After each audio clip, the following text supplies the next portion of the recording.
신앙의 세 가지 동사라는 제목으로 함께 말씀의 은혜를 나누겠습니다. 신앙은 간단합니다. 세 가지입니다. 오늘 말씀을 통해서 우리가 볼 것은 딱 세 가지입니다. 모이자, 기도하자, 순종하자.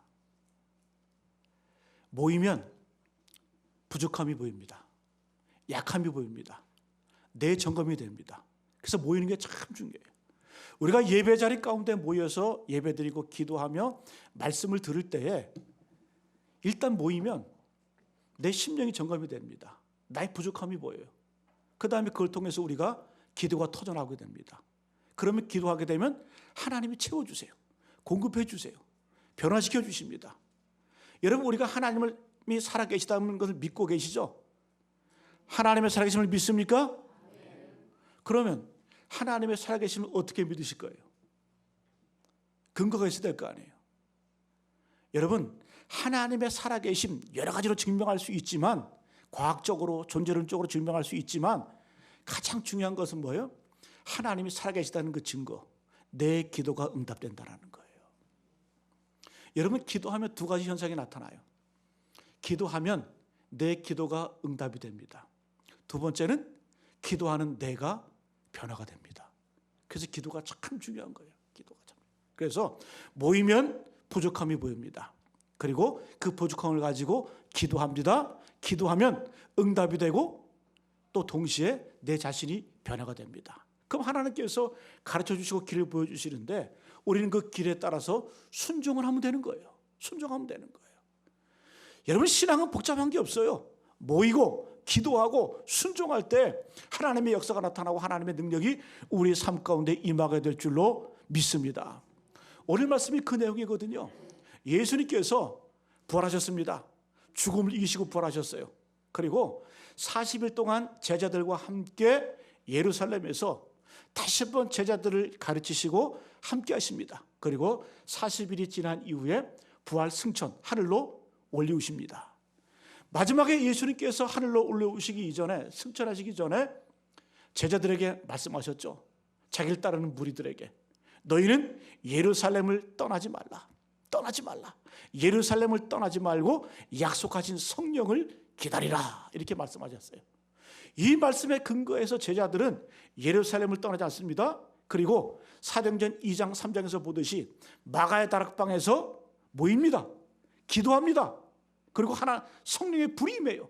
그래서 성령의 감동을 받아서 순종했을 때에 예루살렘 교회가 세워지고 하나님의 역사가 나타나게 된 줄로 믿습니다. 그래서 여러분, 오늘 말씀 핵심은 이거예요. 세 가지 동사, 모이는 거예요. 그리고 기도하는 겁니다. 그리고 순종할 때 우리가 하나님의 능력을 경험하게 될 줄로 믿습니다. 자, 첫 번째, 모이는 거예요. 신앙은 모이는 겁니다. 모이는 것을 잘해야 성장이 있습니다. 모이는 것을 잘해야 변화가 있습니다. 그래서 예배 모임, 기도 모임, 전도 모임, 이런 교회 모임에 빠지면 안 돼요. 우리가 왜 자꾸 시험에 들고 왜 내 신앙의 상태가 나약해지고 흔들릴까요? 이유는 딱 간단해요. 있어야 될 자리에 없기 때문에 그렇습니다. 예배 자리에 없고 기도 자리에 없고 말씀의 자리에 없을 때에 반드시 내 신앙은 흔들리는 거예요. 영적인 두려움이 오고 시험이 오는 겁니다.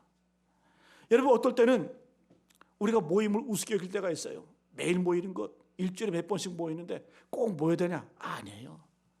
그 모임이 나를 살리는 거예요. 모여 있을 때 찬양도 있잖아요.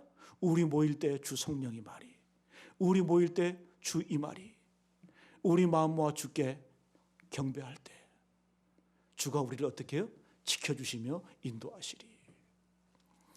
여러분, 모임을 쉽게 생각하니까 모이지 않는 거예요. 늦게 오는 거예요. 지각하는 거예요. 우리 딸, 큰딸이 고3이라 제가 면접 보는데 한두 번 데리고 다녔습니다. 본인은 긴장이 되나 봐요. 제가 보기에는 충분히 시간이 되는데 2시간 전에 가 있어야 돼. 가 있어야 돼. 왜 그럴까요? 어찌 보면 자기 나름대로 중요한 모임이라고 생각하기 때문에 2시간 전에 먼저 가서 기다리고 준비하고 또 옆에서 보니까 잘 기도도 안 하는 놈이 옆에서 기도하고 있더라고요. 그래요. 내가 모임을 소중히 여기면 미리 가서 기도하고 준비하고 마음의 준비를 합니다. 그게 우리의 예배 자세가 될 줄로 믿습니다. 우리가 예배하고 기도할 때, 이렇게 모일 때 우리가 이렇게 소중히 여기게 되면 예수님께서 이렇게 말씀하셨거든요. 명령하셨거든요. 너희는 예루살렘을 떠나지 말고 모여서 약속하신 성령을 기다리라. 자, 어떤 사람이 모였을까? 13절 보니까 제가 읽어드릴게요.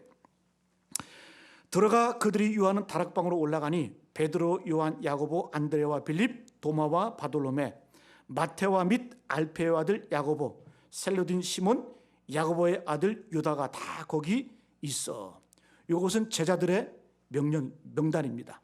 또 14절에 보게 되니까 또 추가되는 인원이 있어요. 여자들과 예수의 어머니 마리아와 예수의 아들과 더불어 마음을 같이하여 오로지 기도에 힘쓰니라. 모였습니다. 다 모였습니다. 그리고 오로지 기도에 힘쓰더라. 자, 여기 나오는 예수님의 아우들이 등장합니다. 예수님의 아우들. 성경에 보게 되면 예수님의 아우들은 4명 정도가 돼요. 4명인데 특별히 야고보서를 쓴 야고보가 예수님의 동생이에요. 제자가 쓴 게 아니에요. 예수님의 친동생 야고보가 초대 예루살렘 교회 초대 감독입니다. 야고보가 예수님의 친동생, 육신의 동생이에요. 그가 야고보서를 썼고, 또 우리가 성경을 보게 되면 유다서, 한 장으로 된 유다서를 예수님의 동생이었던 이 유다가 기록을 합니다. 처음에는 이 예수님의 동생들도 예수님을 믿지 않았어요. 아니, 우리와 똑같이 어렸을 때부터 똥 싸고 오줌 싸고 같이 놀면서 자란 예수님이 세상을 구원할 메시아? 구원자? 이게 말이 돼? 하나님의 아들? 믿겨지지가 않는 거예요. 믿겨지지가 않는 거예요. 그럼 이 예수님의 동생들이 언제부터 예수를 믿게 되었냐? 예수님의 부활을 목격하고 난 다음부터 예수님을 믿기 시작한 거예요. 왜요? 예수님의 부활, 죽음을 이기시고 부활하신 걸 보고 나니까, 야, 과연 내 육신의 형 예수가 하나님의 아들이었구나, 구세주였구나, 구원자였구나, 그걸 고백하면서 이제 기도하고 말씀으로 보정하고 훈련받아서 순교의 길을 가는 그런 모습을 보게 됩니다. 여러분, 어떨 때 이런 일이 났습니까? 모였을 때에, 모이면 부흥합니다. 모이면 기도운동이 일어납니다. 그래서 우리가 모이는 것이 강력한 파워가 나타나게 되는데, 사탄 마귀는 끊임없이 우리를 모이지 않게 만들어. 왜? 모이면 하나님이 기뻐하시는 기도, 모이면 하나님이 기뻐하시는 우리 심령의 부흥이 일어나기 때문에 어떻게 해서든 마귀는 우리를 모이지 않게 만드는 거예요. 성경을 보게 되면 말세의 특징을 쭉 소개하는데, 말세의 특징 가운데 하나가 모이기 싫어하는 거예요. 여러분, 스스로 점검해 보세요. 내가 기도 모임, 예배 모임, 모이기 싫어한다, 가기 싫어한다. 그것은 내 개인적인 정신적인 문제가 아니에요. 영적인 문제, 영적인 문제. 왜? 사단이 끊임없이 내 안에서 역사하는 거예요. 모이지 못하게. 말세 현상이거든요. 히브리서 10장 25절 말씀 보게 되면, 모이기를 패하는 어떤 사람들의 습관과 같이 하지 말고 오직 권하여 그날이 가까움을 볼수록 더욱 그리하자. 말세가 되면 어떤 경향이 나타난다고요? 모이기를 패하는 습관이 생긴다는 거예요. 경향의 트렌드가 생긴다는 거예요. 예? 이 말세 현상이에요. 말세 현상. 그러나 우리는 어떻게 하라? 오직 권하여 그날이 가까움을 볼수록 더욱 모이기를 권면하고 힘쓰자. 할렐루야. 여러분, 신앙은 다른 것 아닙니다. 모이기를 힘쓰시기를 축복합니다. 여러분, 내 마음 가운데 의심이 들 때도 있고 회의가 들 때도 있어요. 그럼 가만히 있는 거예요. 왜? 자꾸 그 모임 깨지 말고, 그 모임 흔들지 말고. 예? 왜? 모일 때 하나님의 역사가 나타나기 때문에. 방법이 없어요. 방법이 없어. 예? 우리의 신앙이 성장하고 우리가 변화가 되고 우리의 삶이 하나님이 기뻐하시는 삶을 살기 위해서는 다른 방법이 없어요. 모이는 거예요. 있어야 될 자리에 있어야 될 줄로 믿습니다. 그래서 말씀드린 것처럼 사탄 마귀는 끊임없이 우리를 모이지 못하게 해요. 여러분, 정치학에서 제국들이 통치를 할 때 분할 통치론이라는 분할 통치론, divide and rule. 통치할 때 그냥 통치하는 것이 아니라 영국 또 로마 또 몽골 제국이 세계를 제패한 다음에 통치할 때 그냥 통치한 게 아니라 분할해서 통치를 합니다. 그 이유가 뭘까요? 나눠지게 만드는 거예요. 예전에 여러분 이 로마가 이스라엘을 통치할 때도 마찬가지였어요. 각 지역마다 분봉왕을 세웁니다. 분봉왕을 허수아비 왕을 세워놔요. 그래서 민족끼리 분열하게 만들고 민족끼리 흔들리게 만들어. 하나가 되지 못하게 나누는 거예요. 분화시키는 거예요. 그래서 통치하는 거예요. 약하게 만들어서. 여러분 지금 이스라엘과 팔레스타인 가자지구 전쟁이 일어났잖아요. 그죠? 이스라엘이 1940년도 후반에 가나안 땅 그 팔레스타인 지역에 들어가서 그 팔레스타인 사람들 통치하는 법이 뭔 줄 아세요? 서로 민족을 이간시키는 거예요. 약하게 만드는 거예요. 몽골도 그랬고 영국 대영 제국도 그랬어요. 그런 식으로 통치하는 거예요. 여러분 사탄 마귀도 영적으로도 마찬가지예요. 사탄 마귀도 우리를 힘없고 나약하게 만드는 방법이 뭔 줄 아세요? 자꾸 우리 사이를 나누는 거예요. 그리고 마침내 이 사탄 마귀의 식민 통치를 하게 만드는 거예요. 여러분 그래서 이 모임을 게을리하지 않기를 축복합니다. 모일 때에 역사가 나타나는 것이고 하나님의 능력이 임한다는 거예요. 오늘 여러분 연합성회를 해요. 관악지방 연합성회 하는데 주관하는 송교부 총무 제 입장에서는 참 걱정도 되고 또 여러 가지 또 분주한 일도 많고 하는데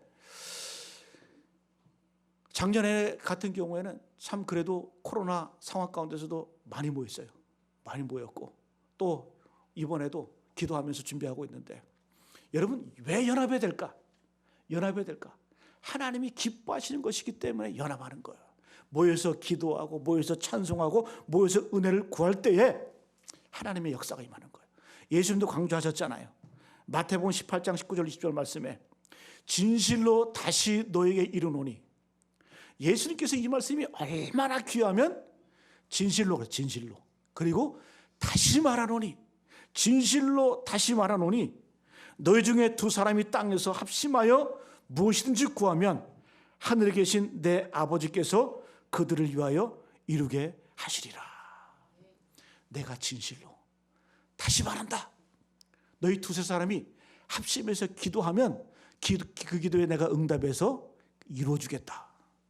그 다음 이어지는 말씀 두세 사람이 내 이름으로 모인 곳에는 나도 그들 중에 있느니라. 할렐루야. 모일 때 하나님이 역사하시고 기도응답이 있고 능력을 주시고 또 하나님의 역사가 임하게 될 줄로 믿습니다. 개인적으로도 그렇습니다. 저도 이렇게 목회를 하다 보면 10년 20년 목회 생활을 하다 보면 늘 그 자리에서 변함없이 섬기고 또 예배하고 기도하고 그런 분들이 결국 하나님께 쓰임받더라고요. 저는 그런 거 많이 봅니다. 여러 교회를 거치면서 지금까지도 어떤 분들이 남아서 어떤 분들이 하나님께 쓰임받고 하나님께 영광을 돌리느냐. 꾸준히 어떤 분은 스펙 쌓겠다고 돌아다니고 젊은 사람들 보면은 스펙 쌓겠다고 다니고 또 근데 여러분 아니더라고요. 늘 그 자리에서 모임에 충실하고 모이는 그 자리에 있을 때 그분들이 지금까지도 쓰임받고 하나님께 영광 돌리는 그러한 삶을 살게 됩니다. 여러분 모이는 것이 중요합니다. 모임이 왜 중요할까요? 모이면 보여요. 모이면 보여요. 어느 스님의 책처럼 멈추면 보이는 것들 이게 아니라 멈춰서 보이는 게 아니라 모일 때 보이는 거예요. 오늘 말씀을 이렇게 보게 되니까 제자들이 모였거든요. 모여보니까 예수님을 배신하고 도망갈 때 흩어졌을 때 각자 있을 때는 잘 몰랐는데 모이니까 보이는 거예요. 뭐가 보이냐? 부족함이 보이는 거예요. 자, 오늘 말씀 보게 되니까 뭐가 보였냐? 한 자리에 다 모였거든요. 그러니까 모이고 나니까 보여. 가룟 유다가 예수님을 배신하고 죽었잖아요. 그러니까 한 제자의 자리가 보이는 거예요. 또 예수님께서 부활승천하셨잖아요. 그 예수님의 빈자리가 너무 큰 거예요. 그러니까 흩어졌을 때는 안 보였는데 제자들과 예수님의 어머니 마리아와 동생들과 함께 믿음의 동역자들이 뭐 성경에 보게 되면 한 120여 명이 함께 모였다 그래요. 모여 보니까 우리의 부족함이 보이는 거예요. 여러분, 이것이 참 중요합니다. 모였기 때문에 보이는 거죠. 그래서 기도하면서 채우는 거예요. 여러분, 기도할 때 그냥 무작정 기도하지 마시고, 그냥 기도하지 마시고, 기도하면 내 자신의 부족함이 보이거든요. 그러면 그 부족함 가지고 주님께 아뢰는 거예요. 기도하는 거예요. 또 함께 모였을 때 우리 공동체의 부족함이 보이거든요. 그럼 그거 가지고 기도하는 거예요. 초대교회는 이 빈자리가 보였을 때 어떻게 하냐? 기도하고 채워나가니까 오늘 말씀을 보았듯이 요셉과 마띠아 두 사람 중에 한 명을 제자로 선택을 해서 12명을 채웁니다. 그냥 기도한 거 아니에요. 두 번째, 예수님의 빈자리가 보였잖아요. 예수님의 빈자리가 보이니까 예수님이 하신 말씀을 기억하면서 너희는 예루살렘을 떠나지 말고 약속하신 성령을 기다리라. 그러면서 전심으로 기도하니까, 오로지 기도에 힘쓰니까 성령이 임하셔서 어떻게? 그 예수님의 빈자리가 성령의 임재로 채워지는 거예요. 그래서 어떻게? 뒤집어지는 거예요. 역사가 나타나는 거예요. 기적이 나타나는 거예요. 교회가 생기는 거예요. 교회 부흥이 경험하게 되는 겁니다. 여러분, 모이니까 보였습니다. 그리고 그 부족함을 가지고 내 자신의 부족함이 보이고 공동체의 부족함이 보이고 연약함이 보이거든요. 가만히 있을 수 없잖아요. 그러니까 기도하는 거, 기도. 그 기도를 통해서 하나님께서 어떻게 해요? 제자의 부족함을 채워주시고 그 예수님의 빈자리, 그 성령께서 임재하셔서 성령의 불로 역사하셔서 사도행전의 역사가 있어 나타나게 된 줄로 믿습니다. 자, 두 번째는 여러분, 기도해야 됩니다. 모여서 기도해야 됩니다. 다른 거 하지 마시고 기도하는 거예요. 기도하되 자신의 부족함을 채우면서 기도합니다. 부족함을 알고 난 다음에 제자를 하나 채워야 되겠다. 그래서 이제 그 제자의 조건을 논의를 하는 거예요. 예수님의 제자 가룟 유다가 예수님을 배신을 하고 팔고 자살을 했는데, 그러면 이 예수님의 제자를 어떻게, 그 자격, 어떤 자격을 가지고 세울까? 그 자격의 내용이 22절입니다. 22절. 우리 같이 한번 읽어볼까요? 22절 말씀. 시작. 이러함으로 요한의 세례로부터 우리 가운데서 올려져 가신 날까지 주 예수께서 우리 가운데 출입하실 때에 항상 우리와 함께 다니던 사람 중에 하나를 세워 우리와 더불어 예수께서 부활하심을 증언할 사람이 되게 하여야 하리라 하거늘. 자, 요약하면 제자를 이제 새로 세워야 되는데 두 가지 요건이 있어요. 첫 번째는 뭐냐? 예수님께서 공생의 기간 동안에, 이 땅에 3년 동안에 공생의 사역을 하실 때 따라다녔던 사람 가운데 한 명, 예수님과 직접 직제자 따라다니면서 배웠던 사람, 그 사람을 제자로 세우는 거예요. 우리는 어떤 생각하기에 12제자만 생각하는데 예수님의 제자 가운데는 70명의 제자도 있었고 또 더 많은 제자도 있었습니다. 12명 있었던 거 아니에요. 그 70명 가운데 아마 한 명을 택해서 제자로 세우자. 왜? 예수님과 동행한 사람이기 때문에. 두 번째 조건은 뭐냐? 예수님의 부활을 목격한 사람. 예수님께서 부활하신 다음에 40일 동안 제자들과 함께 있으면서 이제 고린도 전서에 보게 되면 예수께서 승천하시면서 부활을 목격하잖아요. 12제자도 목격을 하고 500명이 한꺼번에 예수님께서 하늘로 올리신 것을 목격을 하게 됩니다. 그 부활을 목격한 사람 가운데, 왜? 부활에 확신이 있어야 되기 때문에 그 두 가지 조건을 내세우는데 그 두 조건에 맞는 사람 두 명이 등장합니다. 요셉과 마띠아라는 사람이 등장하게 됩니다. 여러분, 사도라고 하면은 이 두 가지를 충족해야 돼요. 우리가 사도 바울이 끊임없이 사람들이 네가 무슨 사도냐? 사도성을 의심하고 사도 바울을 핍박을 했잖아요. 네가 무슨 사도냐? 왜 그랬을까? 사도 바울을 향해서. 사도 바울은 이 두 가지가 자격이 안 되는 사람이에요. 왜? 예수님의 제자도 아니었잖아요. 나중에 오히려 예수님을 핍박을 하고 예수님 믿던 사람을 잡아 죽였던 사람이 사도 바울이었는데 사람들이 믿지를 못하는 거예요. 그러니까 예수님의 제자도 아니었었어요. 그 다음에 예수님의 부활을 목격했던 사람도 아닙니다. 나중에 담에 세우러 가다가 부활하신 예수님께서 만나주신 사람이 사도 바울이지 그러니까 사도 바울이 끊임없이 도전받았거든요. 그럼에도 불구하고 스스로 뭐라 그래요?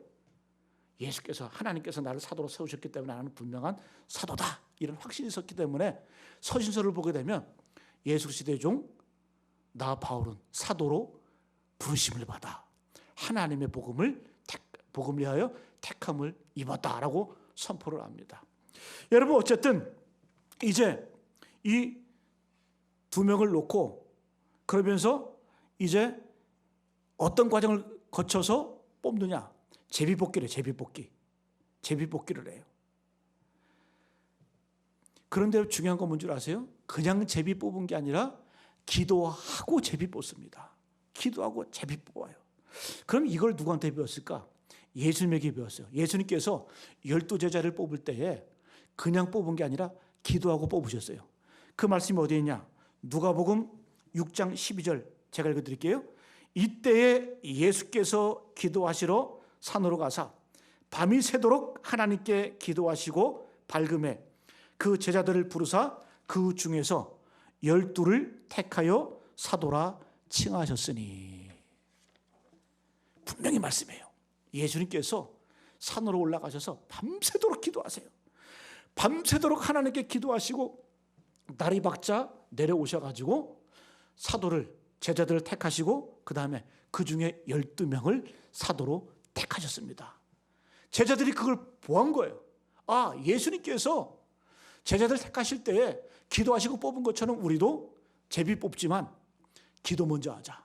그래가지고 전심으로 제자들이 주님 앞에 기도를 하면서 기도가 난 다음에 제비를 뽑습니다. 여러분, 제비 뽑았다는 얘기는 뭘까요? 투표하지 않고. 제비 뽑았다는 얘기는 뭐예요? 인간의 의지, 인간의 판단을 개입시키지 않고 오직 하나님께서 판단하시고 하나님이 선택하심, 100% 하나님께 순종하겠다, 그 의미가 바로 제비 뽑는 거예요. 성경에 보게 되면 이 제비 뽑는 전통은 여러 군데에 나옵니다. 이스라엘 백성들이 애굽을 탈출해서 이제 광야를 40년 동안 돌다가 마침내 가나안 땅에 들어가잖아요. 그 가나안 땅에 들어가서 땅을 정복하고 난 다음에 어떻게 땅을 분배했습니까? 제비 뽑아서 분배했어요. 이거 성경적인 전통이에요. 두 번째, 성전을 세우고 난 다음에 제사장을 이 12교대로 번갈아가면서 제사장의 직무를 감당할 이 성전 제사 직분을 할 때 제비를 뽑아서 돌렸습니다. 그리고 하나님께서 택하신 인물을 정할 때에 제비를 뽑았어요. 요나가 하나님의 명령을 어기고 다시스로 도망갔잖아요. 그때 풍랑을 만나죠. 풍랑을 만나가지고 사람들이 이것은 신이 노하셨다, 하나님이 벌하셨다 그래가지고 그 하나님의 명령을 거역한 자가 누구냐 뽑을 때 제비를 뽑았어요. 하나님께 택하신 인물을 뽑을 때 제비를 뽑습니다. 그러나 제비 뽑는 게 중요한 것이 아니라 기도하고 뽑았다라는 거예요. 여러분, 무슨 일을 결정하실 때에 인생에서 크고 작은 모든 일들 가운데 기도하시고 결정하시기를 축복합니다. 기도하시고 선택하시기를 축복합니다. 그런 말 있잖아요. 기도보다 앞서지 말라. 우리가 시편을 우리가 쭉 읽어보면 다윗의 기도잖아요. 그 다윗은 항상 정말 사소한 것까지라도 정말 이런 것까지 기도해야 되나? 그럴 정도로 다윗은 하나님께 묻고, 그 사무엘 상하를 읽어보세요. 다윗의 행정을 쭉 보게 되면 공통되는 단어가 많이 등장해요. 다윗이 여호와께 묻자와 이르되, 다윗이 여호와께 묻되, 늘 하나님께 묻고 하나님께 응답을 받고 움직였던 사람이 바로 다윗입니다. 여러분, 첫 번째, 모이는 게 참 중요합니다. 모일 때 보여요. 그리고 그 보이는 거 가지고 기도하는 겁니다. 그럼 하나님의 역사가 나타나고 하나님이 택하여 주시고 하나님께서 응답해 주십니다. 자, 마지막으로 하나님께서 우리가 기도하면 응답을 주시는데 응답만 주신다고 되는 거 아니에요. 그 응답 앞에 우리가 순종해야 돼요. 그 순종의 발걸음이 있어야 됩니다. 자, 오늘 말씀 보게 되니까 이제 요셉과 맏디아 이 두 명을 놓고 제비를 뽑았습니다. 누가 되었어요? 누가 되었습니까? 맏디아가 맏디아. 요셉과 마띠아 두 명 가운데 마띠아가 선택이 됩니다. 그런데 성경은 이걸 심각하게 다루지 않는데 이 당시의 역사를 보게 되면 요셉이 아니라 마띠아가 선택된 것은 이 당시에 충격적인 결과였어요. 인간적인 판단으로 상상할 수 없는 그러한 결과가 바로 요셉이 아니라 마띠아가 선택이 된 겁니다. 왜 그럴까요? 그 당시에 사람들은 제비를 뽑으면서도 마띠아가 아니라 요셉이 될 걸로 생각을 했어. 왜? 요셉은 명망이 있고 힘이 있고 존경받고 인간적인 기준에서 훌륭한 사람이기 때문에 요셉이 될 줄 알았어. 자, 그 근거가 뭘까요? 요셉의 소개 장면을 보게 되면 이렇게 소개하고 있습니다. 바사바라고도 하고 별명은 유수도라 하는 요셉. 아니 그냥 요셉 그러면 되지. 왜 이렇게 이 요셉을 거창하게 소개할까? 그러니까 이 요셉의 이름이 세 개인 거예요. 바사바, 그 다음에 유수도, 그 다음에 요셉. 한 사람을 소개하는데 이렇게 거창하게. 자, 바사바라는 뜻은 뭘까? 바는 아들이라는 뜻이야. 아들. 바요나 시모나, 요한의 아들. 바요나는 요한의 아들이라는 뜻이거든요. 바는 아들이라는 뜻. 그러니까 그 당시에 이 이스라엘 사회에서 사바라는 사람이 굉장히 유명했던 것 같아요. 권력 있던 사람이었던 것 같아. 그러니까 이 바사바, 사바의 아들 하면 누구나 다 아는 사람인 거예요. 그 다음에 유수도. 이 유수도라는 것은 헬라어인데 로마식인데 어떤 뜻이냐면 정의롭다, 올바르다, 의롭다 이런 뜻입니다. 그러니까 이 유수도라는 이름을 뜻에서 우리가 알 수 있는 것은 뭐냐? 아, 이 사람은 유명한 사람이었고 정의로운 사람이었고 사람들의 평판이 참 좋았던 사람이다 알 수 있는 거예요. 그러니까 요셉과 마띠아 두 사람이 있어요. 인간적인 기준, 인간적인 판단에 의하면 누가 선택이 돼야 돼요? 당연히 요셉이 돼야 돼요. 그때 기도하고 제비를 뽑아놨더니 마띠아가 됐거든요. 마띠아. 근데 마띠아라는 사람은 별 설명이 없어. 기대하지 않았다라는 거죠.